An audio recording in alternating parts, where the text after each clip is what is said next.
Kuberan TV நேயர்களுக்கு சக்தி ஜோதிட குழுவின் சார்பாக பணிவான நமஸ்காரங்கள். குரு அதிசார வக்ர பெயர்ச்சி 8-10-2025 முதல் 17-3-2026 வரை உண்டான காலகட்டத்தில் நடக்கக்கூடிய நிகழ்வுகள் மேஷம் முதல் மீனம் வரை அடியேனாகிய அஸ்ட்ரோ KS ஐயங்காரும் ஐயா ஹரிஹர சர்மா இருவரும் வந்து கலந்து இந்த நிகழ்ச்சியை நடத்துகிறோம். அனைவருக்கும் சக்தி ஜோதிட குழுவின் சார்பாக டாக்டர் ஹரிஹர சர்மாவின் பணிவான நமஸ்காரங்கள். நாம் ஒவ்வொரு முறையும் என்னென்ன பார்க்குறோம் அப்படின்னாக்க மாத ராசி பலன்கள், தமிழ் மாத ராசி பலன்கள், அதை தவிர வருஷ பயிற்சிகள் அப்படின்றத பொறுத்தளவுக்கு ஒரு வருஷத்துக்கு ஒரு ட்ரிப்பு மாறக்கூடியது குரு பயிற்சி பலன்கள் மற்றும் ராகு கேது பயிற்சி பலன்கள் மற்றும் 2.5 வருஷத்துக்கு ஒரு ட்ரிப்பு மாறக்கூடிய சனி பயிற்சி பலன்களையும் பார்க்குறோம். இதை தவிர கடந்த காலகட்டங்களில் நம்ம சனி வக்ர பயிற்சி பலன்களை பார்த்தோம். எப்பொழுதுமே சனி பகவானுக்கும் சரி குரு பகவானுக்கும் சரி வக்ர பலன் உண்டு. குரு நின்ற இடத்துலேருந்து சூரியன் 5ஆம் இடத்துல வந்தால் அது வக்ரம் பெறுறதுன்னு பேர். அதே போல் சனி நின்ற இடத்துலேருந்து சூரிய பகவான் 5ஆம் இடத்துல வந்தால் வக்ரம் பெறுறது. அதே போல் குரு நின்ற இடத்துலேருந்து சூரியன் 9ஆம் இடத்துக்கு வரும்போது வக்ர நிவர்த்தி. சனி பகவான் நின்ற இடத்துலேருந்து சூரியன் 9ஆம் இடத்துக்கு வர்றது வக்ர நிவர்த்தி. இப்போ நாம் பார்க்க போகிறது அப்படின்றது நிகழும் மங்களகரமான விசு வாச வருஷம். கரெக்டாக பார்த்தோம்னா அன்றைக்கி புரட்டாசி 22ஆம் தேதி அன்றைக்கி பாசம் அப்படின்றது கன்னியா மாதம். அன்றைக்கி பொன் கிடைச்சாலும் புதன் கிடைக்காது. அப்படிப்பட்ட உயர்ந்த நாளான புதன்கிழமை குரு பகவானவர் அதிசாரம் வாங்குறார். அதிசாரம்னா என்ன அப்படின்னாக்க முன்னோக்கி செல்வது. வக்ரம்னா என்ன? ரிட்ராகேஷன், பின்னோக்கி செல்வது. அப்போ இப்படி இருக்கிற சூழ்நிலையில் இந்த குரு பகவான் 8-10-2025 பொன்னாப்பிட்டாலும் புதனாப்பிடாது அப்படின்ற புதன்கிழமையில் அவர் அதிசாரம் வாங்குறாரு. இதில் அதிசாரம் எத்தனை நாள் இருக்கிறாரு? சற்றேறக்குறைய 42 நாள் அதிசாரம் வாங்கி கடகத்துக்கு போகிறாரு. கடகத்தில் போய் கடகத்தில் குரு பகவான் உச்சம் பெறக்கூடிய காலகட்டம். கடகம் அப்படின்னாலே குரு உச்சம் பெறக்கூடிய காலகட்டங்கள். அதுக்கப்புறம் பார்த்தோம்னாக்க 18-11-2025 ரிட்ராகேஷன் வக்ரம் அடைகிறாரு. எங்கே வக்ரம் அடைகிறாரு அப்படின்னா கர்க்கடகத்திலேயே புனர்பூசம் 4ஆம் பாதத்திலேயே வக்ரம் அடைகிறாரு. அவர் வக்ர நிவர்த்தி அடையக்கூடிய காலகட்டங்கள் அப்படின்றது 17-3-2026 வக்ர நிவர்த்தி அடைகிறாரு. அது எதில் வக்ர நிவர்த்தி அடைகிறாரு அப்படின்னா மிதுன ராசியில் வக்ர நிவர்த்தி அடைகிறாரு. அப்போ இந்த மொத்த காலகட்டங்கள் அவர் வக்ரம் மற்றும் அதிசார நாட்கள் அப்படின்னாக்க சற்றேறக்குறைய 160 நாள் வக்ரம் அதிசாரம். அதுலேயும் பார்த்தோம்னாக்க அதிசாரம் கிட்டத்தட்ட 42 நாள். அதை தவிர வக்ர காலகட்டங்கள் அப்படின்றது 118 நாள்.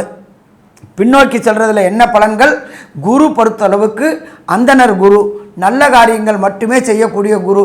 குருவை பொறுத்தளவுக்கு இது தனக்காரகன் போம், புத்திரக்காரகன் போம். ஒருத்தருக்கு புத்திரர் இல்லை அப்படின்னா எதுவுமே இல்லை. அப்போ புத்திரக்காரனான குரு அதிசாரம் வாங்குறாரு. அதுக்கப்புறம் வக்ரம் அடைகிறாரு. அவர் 2 ராசிக்கும் போகிறாரு. மிதுனத்துலேருந்து கடகத்துக்கு வராரு, கடகத்துலேருந்து மிதுனத்துக்கு போகிறாரு. அப்படியேப்பட்ட காலகட்டங்களில் இந்த குரு நின்ற இடத்தையும் பலப்படுத்துவார், அதோட பார்க்குற இடத்தையும் பலப்படுத்துவார். எல்லா கிரகங்களுக்குமே விசேஷ பார்வை கிடையாது. நேர்பார்வை அப்படின்றது 7.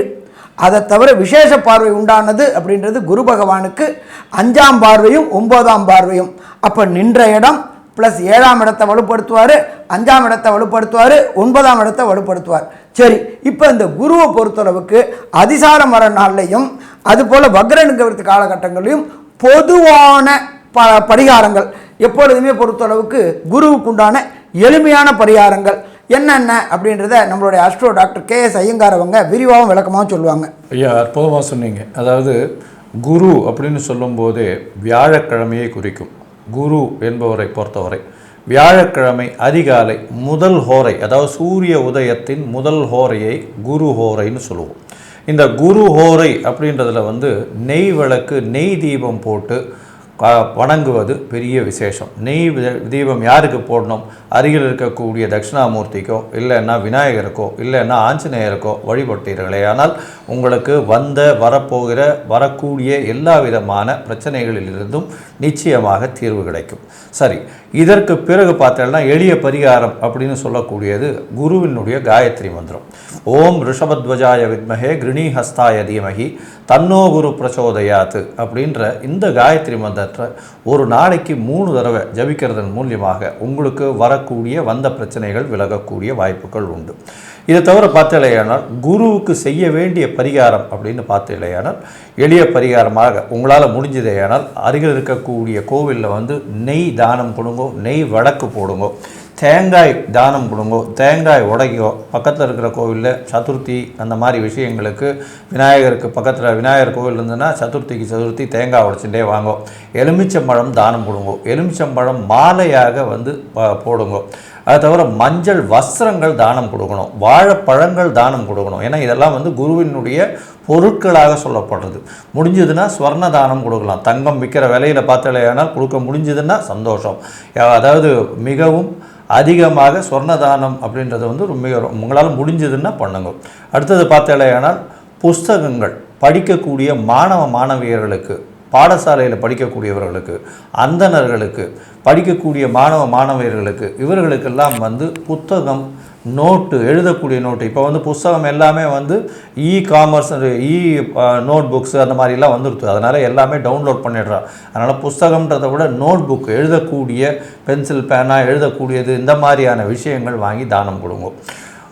அதே மாதிரி இந்த ஜோதிஷம் சொல்கிறபாளுக்கு இந்த காலகட்டம் மிகவும் அதிகமாக இருக்கும். ஜோதிடர்களுக்கு உங்களால் முடிஞ்ச காணிக்கையை நீங்கள் அனுப்புங்க. ஏன்னா இது ஒரு பெரிய விசேஷமாக இருக்கும். அதை தவிர பார்த்தலையானால் அருகில் இருக்கக்கூடிய கோவிலில் இந்த சுண்டல் பண்ணி, அதாவது மூக்கு கடலை சுண்டல் பண்ணி வியாழக்கிழமை கொடுங்க. அது ஒரு பெரிய விசேஷத்தை கொடுக்கக்கூடிய காலகட்டமாக அமையும்.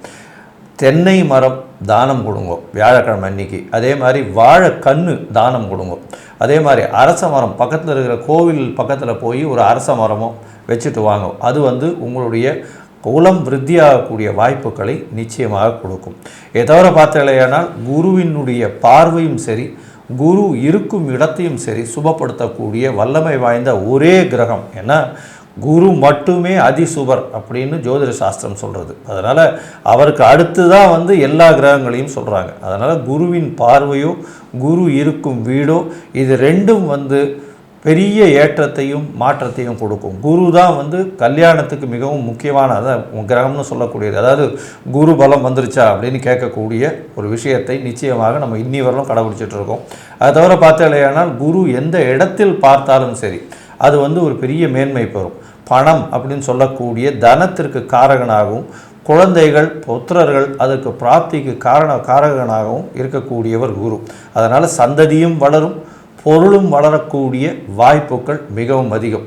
இந்த குருவினுடைய மாற்றங்கள் ஏதாவது பிரச்சனை கொடுத்ததுன்னா இப்போ சொன்ன எல்லா விதமான எளிய பரிகாரங்களை சொல்லுங்கள்.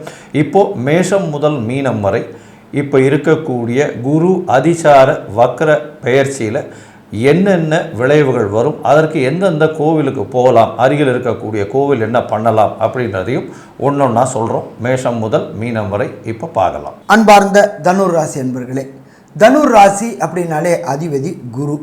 அதிபதி குரு அப்படின்னாலே தனக்காரகன், புத்திரக்காரகன்.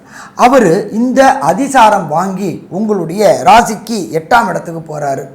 என்ன சாமி 8ஆம் இடத்துக்கு போகிறாரு, 8ஆம் இடத்துல போனால் கஷ்டம் கொடுப்பாரு அப்படின்னு நீங்கள் பயப்பட வேண்டாம். ஏன் அப்படின்னாக்க அங்கே அவர் உச்சநிலை அடைகிறாரு. அடுத்தது பார்த்தோம்னாக்க அவருடைய நட்சத்திரமான புனர்பூசத்திலேயே இருக்கார். குரு உச்சம் அடைகிறதும் புனர்பூச நட்சத்திரத்தில் வரதும் சிறப்பாக இருக்குமா? சிறப்பாக இருக்கும். ஜோதிஷ சாஸ்திரத்தில் சொல்லியிருக்கிறது 8ஆம் இடம் அப்படின்றது மறைவு ஸ்தானம். அப்போ மறைந்த இடங்கள்ல இருந்து பணங்கள் வரக்கூடிய வாய்ப்புகள் உண்டு. வெளியூர், வெளிமாநிலம், வெளிநாட்டிலேருந்து நீங்கள் செய்த தொழிலுக்கும் நீங்கள் செய்த காரியங்களுக்கும் பணம் கொட்டோன்னு கொட்டக்கூடிய காலகட்டங்கள். தனுர் அப்படின்னாலே குரு, குரு 8ஆம் இடத்துல உச்சம் பெற்றிருக்காரு. இந்த நீங்கள் லாட்ரி, ரேஸு, ஸ்பெக்குலேஷனு, அதே போல் இந்த கமாடிட்டி ஷேரில் பண்ணக்கூடியவங்க, இன்ட்ராடே பண்ணக்கூடிய அத்தனை தனுர் ராசி அன்பர்களுக்கும் பணம் கொட்டுன்னு கொட்டக்கூடிய காலகட்டம் இந்த குரு அதிசாரம் மற்றும் வக்ரம் அடைஞ்ச காலகட்டங்களில். சரி, இதை தவிர குருவுடைய விசேஷ பார்வைகள் இருக்குது. குருவுக்கு விசேஷ பார்வை அப்படின்றது 5ஆம் பார்வை, 7ஆம் பார்வை, 9ஆம் பார்வை. சரி, இப்போ அந்த வக்ரமான குரு, அதிசாரமான குரு விசேஷ பார்வை பார்க்குறாரு. எந்த இடத்த பார்க்குறாரு? உங்களுடைய ராசிக்கு 12ஆம் இடமான விருச்சிகத்தை பார்க்குறாரு. 12ஆம் இடம்ன்றது அயன சயன போகஸ்தானம். அப்போ மறைந்து வாழக்கூடியவங்களுக்கு, அதாவது மறைந்து வாழ்றதுன்னா இந்த திருட்டுத்தனம் பண்ணிட்டு மறைந்து வாழக்கூடாது. வீட்டை விட்டு வெளியூர், வெளிமாநிலம் படிக்கக்கூடிய போனவங்க, வெளியூர் போனவங்களுக்கு அத்தனை பேருக்கும் அதிர்ஷ்டம் அள்ளி கொடுக்கக்கூடிய காலகட்டம் இந்த தனுர் ராசிக்கு 12ஆம் இடத்தை குருவுடைய பார்வை பெறதுனால கிடைக்குமா? கிடைக்கும். சரி, அடுத்தது குருவுடைய பார்வை உங்களுடைய ராசிக்கு 2ஆம் இடமான மகரத்தை பார்க்குறாரு. நீண்ட நாட்களாக திருமணம் அமையாதவங்க, குடும்பம் அமையாதவங்களுக்கு குடும்பம் அமையக்கூடிய வாய்ப்புகள் உண்டு. எப்பொழுதுமே குருபலம் வந்தாச்சா அப்படின்னு கேட்கக்கூடியவங்களுக்கு குருவுடைய பார்வை மகரத்தில் குடும்பஸ்தானத்தில் படும்பொழுது கண்டிப்பாக திருமணம் அமையக்கூடிய வாய்ப்புகள் உண்டு. இதை தவிர பார்த்தோம் அப்படின்னாக்க குருவுடைய பார்வை அதிசாரம் வாங்கிட்டு அவர் பார்க்கக்கூடிய இடம் 4ஆம் இடம், உங்களுடைய ராசிக்கு 4ஆம் இடம். 4ஆம் இடம் அப்படின்றத பொறுத்தளவுக்கு சுகஸ்தானம் அப்படிம்போம். கடந்த காலகட்டங்களில் ஏழரை சனியினாலையும் பிரச்சனைகள் வந்ததுனாலையும் அஷ்டமத்தில் குரு இருந்ததுனாலையும் சுகங்கள் கிடைக்கல, நல்ல படுக்கை கிடைக்கல, நல்ல தூக்கம் இல்லாமல் திண்டாடிட்டு இருந்தவங்களுக்கு அத்தனை பேருக்கும் அதிசார நிகழ்வுனால கண்டிப்பாக வெற்றி கிடைக்கக்கூடிய வாய்ப்புகள் உண்டு. அதே போல் புதிய வண்டி வாகனங்கள், இது சைக்கிளில் போய்ட்டு இருந்தவங்களுக்கு 2 வீலரும், 2 வீலர் போனவங்களுக்கு காரும், காரில் போனவங்களுக்கு சேடன் கார்களும் கிடைக்கக்கூடிய வாய்ப்புகள் உண்டு. இதை தவிர பார்த்தோம்னாக்க நம்மளுடைய பிரதமர் அவர்கள் ஜிஎஸ்டி கொண்டு வந்திருக்கிறாங்க. ஜிஎஸ்டியில் 4 அடுக்கு 2 அடுக்காக கொண்டு வந்துட்டாங்க. இது கார்களுடைய விலைகளும் 2 வீலர் விலைகளும் குறைஞ்சாச்சு. நமக்கு இந்த காலகட்டங்களில் அவர் அதிசாரம் வாங்குறதுனால நமக்கு அந்த ஜிஎஸ்டி குறைஞ்சதுனால விலைகளும் குறையிறதுனால இந்த தனுராசி என்பர்கள் சைக்கிள்லேருந்து 2 வீலரும், 2 வீலர்லேருந்து காரும், கார்லேருந்து சேடன் கார்களும் வாங்கக்கூடியது விலை குறைவாக வாங்கக்கூடிய வாய்ப்புகளும் இந்த காலகட்டங்களில் உண்டு. ஸோ இப்போ மொத்தத்தில் பார்த்தோம்னாக்க தனுர் ராசிக்காரங்களுக்கு அதிசாரம் மூலியமாக அதிர்ஷ்டங்கள் அள்ளி கொடுக்கக்கூடிய வாய்ப்புகள் உண்டு. சாமி அது மட்டுமா அப்படின்னாக்க அவர் வக்ர நியமமும் அடைகிறாரு. வக்ரம் அடையக்கூடிய காலகட்டங்கள் சற்றேறக்கூடிய 118 நாள் வக்ரம் அடைகிறாரு. தனுர் ராசிக்கு 7ஆம் இடத்துல அவர் வக்ரம் அடைகிறாரு. இந்த வக்ரம் அடைகிறதுனால 118 நாளும் என்னென்ன நற்பலன்களையும் என்னென்ன கெடுபலன்களையும் தருவார் அப்படின்றத நம்மளோட ஐயங்கார்ட்ட கேட்போமா? ஐயா, அற்புதமாக சொன்னீங்க. 7ஆம் இடத்தில் வக்கர குரு, ராசிநாதனே வக்கரம் பெற்று போய் இருக்கிறது அந்த அளவு விசேஷத்தை கொடுக்காது. தேவையில்லாமல் யாரையும் நம்பிவிடாதீர்கள். எதிர்பாலினத்தவர் மூலியமாக கொஞ்சம் ஜாகிரதையாக இருங்க. நண்பர்கள் வட்டாரங்களில் பொறுமையாக இருங்க. எந்த ஒரு விஷயத்தையும் எடுக்காதீங்க. பார்ட்னர்ஷிப் பிஸ்னஸில் பார்த்தீங்கன்னா புதிய முயற்சிகளை கொஞ்சம் கையாள்வது கொஞ்சம் கடினமாக இருக்கும். கையாள்வதை ஜாகிரதையாக கையாள்வது ரொம்பவும் நல்லது. 7ஆம் இடத்தில் இருக்கக்கூடிய வக்கரகுரு உங்களுடைய ராசியை பார்க்கறதுனால சிறு சிறு உடல் நலத்தில் உபாயத்தை வரக்கூடிய வாய்ப்புகள் நிச்சயமாக இருக்கும். உடல் நலத்தில் சற்று பின்னடைவு இருக்கக்கூடிய காலகட்டமாக அமைய போகிறது. உங்களுடைய ராசிக்கு பார்த்தலையானால் முயற்சிகளில் சிறு சிறு தொல்லைகள் வரக்கூடிய வாய்ப்புகள் உண்டு.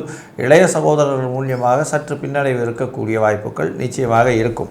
உங்களுடைய ராசிக்கு பார்த்தலையானால் 12ஆம் இடத்தை குரு பார்க்குறார். அதாவது உங்களுடைய ராசிக்கு இருக்கும் பொழுது உங்களுடைய ராசியின் 11ஆம் இடத்தை குரு பார்க்குறார். 11ஆம் இடத்தை பார்க்கறதுனால மூத்த சகோதரர்கள் மூலியமாக சிறு தொல்லைகளும் லாபங்களில் சிறு பிரச்சனைகளும் வரக்கூடிய வாய்ப்புகள் நிச்சயமாக இருக்கும். இந்த காலகட்டத்தில் பார்த்தலையானால் 7ஆம் இடத்தில் இருக்கக்கூடிய வக்கர குரு உடல் நலத்தில் சற்று பின்னடைவை கொடுக்கக்கூடிய காலகட்டமாக அமைய போகிறது. இந்த காலகட்டத்தில் உங்களுடைய தசாபுக்தி அந்தரம் சூக்ஷ்மம் அந்த அளவுக்கு ஏற்றத்தை கொடுக்கவில்லை என்றால் என்ன மாதிரியான தெய்வத்தை வழிபடணும்? குலதெய்வத்தை போய் வழிபடணுமா, இல்லை குருவுக்கு உண்டான க்ஷேத்திரம் ஏதாவது இருக்கா அப்படின்றத பற்றி நம்ம ஐயா கிட்ட கேட்கலாம். ஐயா நல்லா அற்புதமாக சொன்னீங்க. மனிதருள் புனிதர், தான் பெற்ற இன்பம் இந்த மக்களும் பெறணும் அப்படின்றது உபதேசம் பண்ணினவர் எம்பெருமான் ஸ்ரீ ராமானுஜர். இந்த ராமானுஜர் அவதரித்த இடம் அப்படின்றது ஸ்ரீபெரும்புத்தூர். இந்த ஸ்ரீபெரும்புத்தூரில் ராமானுஜருக்கு உகந்தது திருவாதிரை நட்சத்திரத்தில் திருமஞ்சனம் பண்ணணும். இந்த 118 நாளும் திருவாதிரை நட்சத்திரம் வர அன்னைக்கு எம்பெருமான் ஸ்ரீ ராமானுஜருக்கு திருமஞ்சனம் பண்ணிக்கிட்டு வாங்க. யார்? தனுர் ராசிக்காரங்க. அதில் எத்தனை திருமஞ்சனம் வந்தாலும் திருமஞ்சனம் பண்ணும் பொழுது அவர் உள்ளம் குளிரும் பொழுது கண்டிப்பாக நமக்கு நல்லது நடக்குமா? நல்லது நடக்கும். எங்கே இருக்குது? சென்னை பக்கத்தில் ஸ்ரீபெரும்புத்தூர்ன்ற இடத்துல இருக்குது. சாமி, எனக்கு ஸ்ரீபெரும்புத்தூர் போகிறதுக்கு வாய்ப்பு இல்லை, அதனால் ஏதாவது பக்கத்தில் உள்ள ஏதாவது ஒரு பரிகார ஸ்தலம் சொன்னீங்கன்னாக்க சௌரியமாக இருக்குமே அப்படின்னு சொன்னாக்க, நீங்கள் இருக்கிற இடத்துக்கு பக்கத்தில் உள்ள ஏதாவது ஒரு பெருமாள் கோயில், அந்த பெருமாள் கோயில்லையும் திரு ஆதிரை நட்சத்திரத்தை அன்னைக்கு எம்பெருமான் பெருமாளுக்கு திருமஞ்சனம் பண்ணிட்டு வாங்க. கண்டிப்பாக அவர் உள்ளம் குளிரும் போது மனம் குளிரும். எந்த இடத்துல போனாலும், எந்த ஊராக இருந்தாலும், எந்த குக்கிராமமாக இருந்தாலும் பெருமாள் கோயிலும் சிவன் கோயிலும் இல்லாத இடமே கிடையாது. கோயில் இல்லா இடத்தில் குடியிருக்க வேண்டாம்னு நம்ம ஆரம்ப காலகட்டங்களே சொல்லியிருக்காங்க. அப்போ நீங்கள் இருக்கிற இடத்துக்கு பக்கத்தில் உள்ள பெருமாள் கோயிலில் போயிட்டு திருவாதிரை நட்சத்திரத்தை அன்னைக்கு பெருமாளுக்கு திருமஞ்சனம் செஞ்சுட்டு அந்த திருமஞ்சன தீர்த்தத்தை வாங்கி குடிச்சிக்கிட்டு வாங்க. வரக்கூடிய பிரச்சனைகளும் வந்த பிரச்சனையும் தீரும். சாமி, வேறு ஏதாவது எளிய பரிகாரம் இருக்கா? ஒரு பிரச்சனையும் இல்லை. வியாழக்கிழமை நீங்கள் வியாழக்கிழமையோட இன்னைக்கு குரு ஹோரை அப்படின்றது கார்த்தால 6 to 7 நீங்கள் இருக்கிற இடத்துக்கு பக்கத்தில் உள்ள ஈஸ்வரன் கோயிலில் நவகிரகத்தில் உள்ள குரு பகவானுக்கு வியாழக்கிழமை தோறும் வெள்ளை மூக்கு கடலை மாலை, எத்தனை எண்ணிக்கை? 54 அல்லது 108 எண்ணிக்கை போட்டு மாலையில் போட்டு அதை அந்த குரு பகவானுக்கு போட்டுட்டு வாங்க. கடைசி குரு ஓரை அப்படியே குரு நாள் அப்படின்றத பொறுத்தளவுக்கு வெள்ளை மூக்கு கடலை சுண்டல் பண்ணி அதை சுவாமிக்கு நைவேத்தியம் பண்ணி பக்தர்களுக்கு விநியோகம் பண்ணுங்க. வாழ்த்தாலும் வயிறு வாழ்த்தும் அப்படிம்பாங்க. அப்போ இந்த 3 பரிகாரங்களையும் எளிய பரிகாரங்களை செஞ்சுட்டு வந்தீங்கன்னாக்க வரக்கூடிய பிரச்சனை, வந்த பிரச்சனை, சூரியனை கண்டாச்சு அப்படின்னா பனி எப்படி கிராஜுவலாக விலகுமோ அதே மாதிரி விலகும். தனுர் ராசிக்காரங்களுக்கு வெற்றி குவிக்கக்கூடிய வாய்ப்புகள் உண்டு. சரி, இந்த குருவுடைய அதிசாரமும் வக்ரமும் என்ன நற்பலன்களையும் என்ன கெடுபலன்களையும் தெரியுத கன்க்ளூஷனாக நம்மளுடைய அஸ்ட்ரோ கேஎஸ் ஐயங்கார் அவங்க சொல்லுவாங்க. ஐயா, அற்புதமாக சொன்னீங்க. தனுசு ராசியை பொறுத்தவரை 8ஆம் இடத்தில் குரு இருக்கும் பொழுது அதிசாரம் பற்று மற்றும் வக்கரம் பெறும்பொழுது நல்ல ஒரு ஏற்றத்தை கொடுக்கும். ஏன்னா குருவுக்கு 8ஆம் இடமான இடத்தில்தான் உச்சம் பெறுறார். அதனால் அது தோஷம் இல்லை. அதனால் பார்த்தாலேயானால் உங்களுடைய ராசிக்கு 8ஆம் இடம்னு 8/10/2025 21/12/2025 வரலும் நல்ல ஒரு ஏற்றமான காலம். பணவரவிற்கு பஞ்சம் இருக்காது. வெளிநாடு, வெளியூர், வெளிமாநிலம் சென்று போகக்கூடிய வரக்கூடிய வாய்ப்புகள் உண்டு. செலவுகள் சற்று அதிகமாக இருக்கும். சுப செலவுகளாக இருக்கக்கூடிய வாய்ப்புகள் இருக்கும். முயற்சிகள் எல்லாமே வெற்றி பெறக்கூடிய வாய்ப்புகள் நிச்சயமாக இருக்கும். புதிய வீடு, மனை, வாகனங்கள் வாங்கக்கூடிய வாய்ப்புகள் உண்டு. தாயின் உடல்நிலையில் நல்ல ஒரு ஏற்றம் இருக்கக்கூடிய காலகட்டமாக இருக்கும். படிக்கக்கூடிய மாணவர்கள் உங்களுடைய படிப்பில் கான்சன்ட்ரேஷன் கொஞ்சம் அதிகமாக வச்சு படிக்கிறது ரொம்பவும் நல்லது. வக்கரகதியில் மிதுனத்திற்கு போகும்பொழுது பார்த்தீங்கன்னா உடல்நிலையில் சற்று பின்னடைவு இருக்கக்கூடிய வாய்ப்புகள் உண்டு. சீரான ஒரு முடிவுகள் எடுக்க முடியாத அளவு இருக்கும். எதிர்பாலினத்தவரை நம்ப வேண்டாம், பொறுமையாக இருக்கிறது நல்லது. நண்பர்கள் மூலியமாக சிறு சிறு தொல்லைகள் வரும். அதை தவிர பார்த்தீங்கன்னா திருமணத்திற்கு பாக்கியம் கிடைக்கும். இருந்தாலும் தட்டி போகக்கூடிய வாய்ப்புகள் நிச்சயமாக இருக்கும். அதை தவிர பார்த்தீங்கன்னா உங்களுடைய ராசிக்கு எதிர்பாலினத்தவர் மூலியமாக சிறு சிறு தொல்லைகள் வரும். பார்ட்னர்ஷிப் பிஸ்னஸில் சற்று இன்வெஸ்ட்மெண்ட் பண்ணுறதை கொஞ்சம் ஜாகிரதையாக இருக்கிறது நல்லது. முயற்சிகளில் பார்த்தீங்களா உங்களுக்கு சற்று பின்னடைவு இருக்கக்கூடிய வாய்ப்புகள் நிச்சயமாக இருக்கும். லாபங்கள் சற்று கம்மியாக இருக்கக்கூடிய காலகட்டமாக இருக்கும். இந்த காலகட்டத்தில் தனுசு ராசிக்காரர்கள் ஒரு ஏற்றமும் மாற்றமும் கலந்தே இருக்கக்கூடிய வாய்ப்புகள் உண்டு. இவர்களுக்கு 80 விழுக்காடு மாற்றங்கள் இருக்கக்கூடிய வாய்ப்புகள் உண்டு அப்படின்னு சக்தி ஜோதிட குழு சொல்லுது. நன்றி, நமஸ்காரம். ஸ்ரீ குபேரன் டிவியை பார்த்தமைக்கு நன்றிகள். மேலும் இது போன்ற தகவல்களை தெரிந்து கொள்ள ஸ்ரீ குபேரன் டிவியை சப்ஸ்கிரைப் செய்யுங்கள். மறக்காமல் பெல் ஐக்கானை கிளிக் செய்யுங்கள்.